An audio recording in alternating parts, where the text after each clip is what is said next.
एहसास आपके अल्फाज हमारे प्रोग्राम में आज मैं लोकेश गुप्ता आपको सुना रहा हूं रूबी प्रसाद की लिखी कहानी मेरी डायरी बनोगे।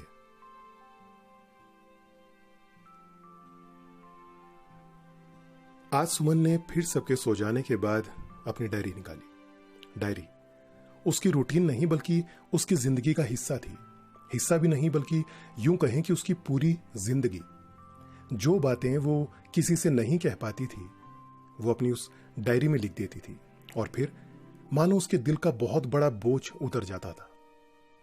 मगर पिछले कुछ दिनों से वो कुछ बेचैन थी। वजह था मानव, जिससे मिले उसे कुछ ही दिन हुए थे। एक अजीब सा खिंचाव महसूस करती थी वो उसके लिए। उसका बोलना, उसका हंसना, उसके बाल, उसका हर एक अंदाज उसे आकर्षित करता था। अजीब सी कशिश महसूस करती थी वो उसके लिए। कॉलेज में उससे सीनियर था वो। बहुत कम समय में ही बहुत अच्छे दोस्त बन गए थे वो दोनों। कभी कभी फोन पर बातें भी होती थी। मानव की हर बात उसे बहुत अच्छी लगती थी क्योंकि वो उसके स्वभाव से बिल्कुल विपरीत था। जहां वो शर्मीली थी वहीं मानव एकदम बिंदास। उसके इसी स्वभाव के कारण जाने कब से वो उससे प्यार करने लगी है, समझ नहीं पाई। वो उससे प्यार करती है और वो उसे अच्छा नहीं बल्कि बहुत अच्छा लगता है, ये तक नहीं कह पाई थी वो उससे। और एक वो था जो हर मुलाकात में अपने प्यार का इजहार कर देता था। वो अक्सर सोचती, कैसे कोई इतनी आसानी से अपने प्यार का इजहार कर सकता है। दोस्तों से, कहानियों में, फिल्मों में तो उसने देखा और पढ़ा कि प्यार का इजहार कर पाना बहुत मुश्किल होता है, लोग चाहकर भी नहीं बोल पाते। फिर ये मानव ऐसे कैसे हर वक्त I love you, I love you, I love you की रट लगाया रहता है। उसका ऐसा सोचना भी स्वाभाविक ही था क्योंकि वो लड़की जो थी। भावनाओं का मोल भाव तो बचपन से ही सिखाया गया था उसे। शायद इसीलिए मन की बातें खुलकर नहीं कह पाती थी वो, और इसी घुटन के कारण ही तो वो डायरी लिखती थी। पर एक दिन कॉलेज के बाद कॉफी शॉप में जब दोनों मिले तो मानव ने कहा, सुमन, मेरी नौकरी लग गई है, मुझे दूसरे शहर जाना होगा और घर पर सबका शादी के लिए बहुत दबाव भी आ रहा है, पर मैं तुमसे शादी करना चाहता हूं। फिर थोड़ा रुककर उसने कहा, कई बार नहीं बल्कि हर मुलाकात में मैंने अपना दिल निकाल कर रख दिया है तुम्हारे सामने। जानती हो कितना प्यार करता हूं मैं तुमसे। सुमन हमेशा की तरह एकटक देख रही थी उसे। शायद उसे अब भी मानव की बातें उसका दिल फेंक स्वभाव जैसा लग रहा था, या फिर उसका बिंदासपन। उसने तो कई बार उसके बारे में पूछताछ भी की थी और सबने यही कहा था कि हां, वो बात तो सबसे करता है पर किसी से प्यार व्यार जैसा कभी सुना नहीं मानव के बारे में। वो उसकी बातों की जादुई दुनिया में खोई थी और मानव अपनी ही रौ में बोलता जा रहा था।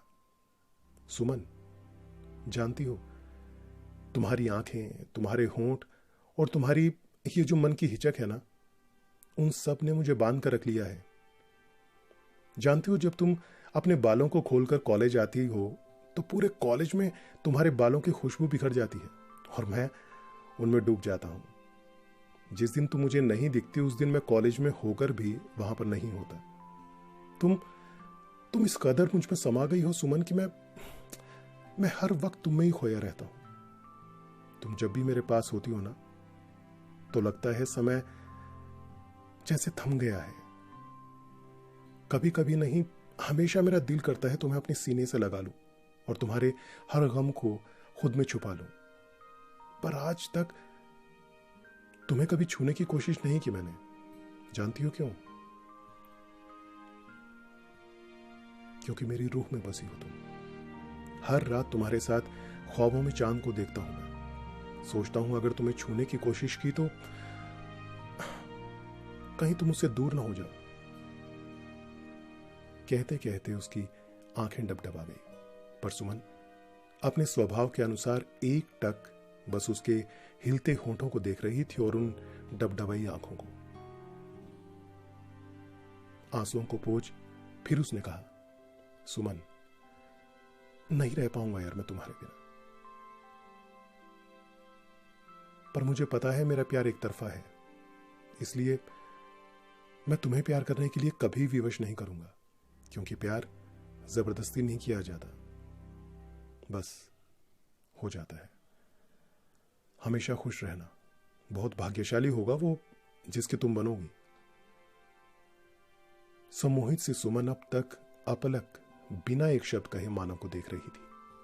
कहना तो वो भी बहुत कुछ चाहती थी, पर हर बार की तरह कुछ नहीं कह पाई। सम्मोहन तब टूटा जब मानव वहां से उठकर जाने लगा। वो रोकना चाहती थी उसे, पर नहीं रोक पाई। पर कुछ टूटता हुआ जरूर महसूस किया उसने आज।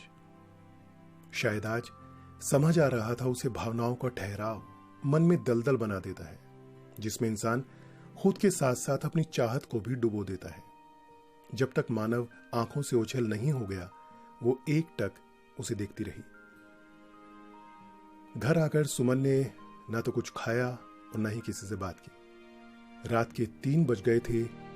नींद आंखों से नाराज हो गई थी। दिल की सारी बातें लिखने के लिए डायरी खोली, पर दिमाग में बस मानव की बातें घूम रही थी।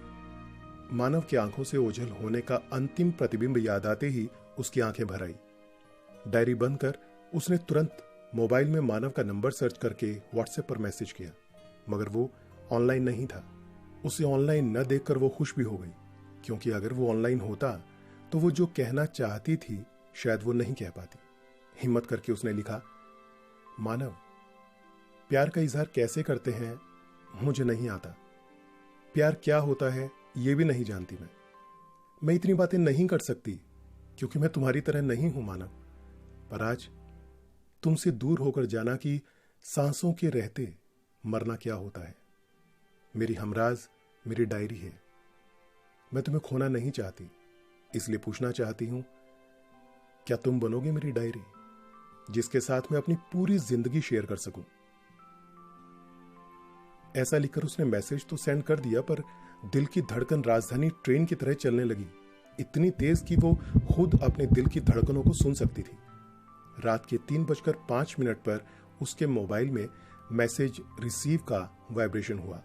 मैसेज था, जनाब, डायरी तो बनने के लिए मैं कब से तैयार हूं, तुम ही मोलभाव में लगी हुई थी। वैसे डायरी बनने के बाद मेरी भी एक शर्त है, डायरी में जो भी लिखोगी पेन से लिखना होगा, पेंसिल से नहीं, क्योंकि एक भी शब्द मिटाने की इजाजत नहीं दूंगा फिर मैं तुम्हें।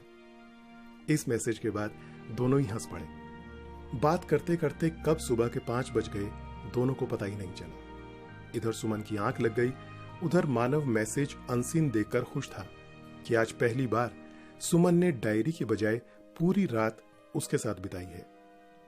सुमन के ख्याल से तो वैसे भी उसके चेहरे पर मुस्कान आ जाती थी, पर आज उस मुस्कान के साथ साथ एक सुकून भी था कि उसका प्यार मुकम्मल हो गया था।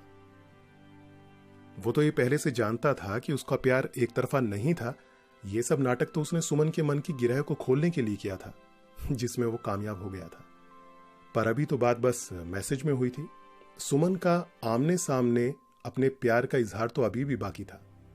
रात भर जागने के बाद भी नींद उसकी आंखों से कोसों दूर थी, क्योंकि प्यार के इजहार के बाद सुमन का गुलाबी चेहरा देखने के लिए उसका मन जो बेताब था। रूबी प्रसाद की लिखी इस कहानी को आपने सुना मेरे यानी लोकेश गुप्ता की आवाज में।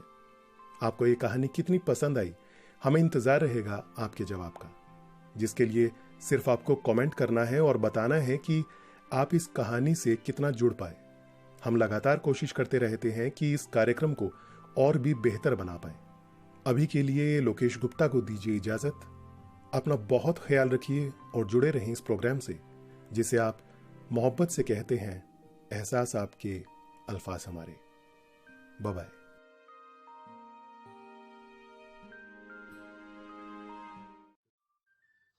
दोस्तों, बिल्कुल फ्री में सब्सक्राइब करें हमारे चैनल एहसास आपके, अल्फाज हमारे को, और साथ ही बेल आइकन को भी जरूर प्रेस करें ताकि आपको सभी नए नोटिफिकेशंस मिलते रहें। Thank you.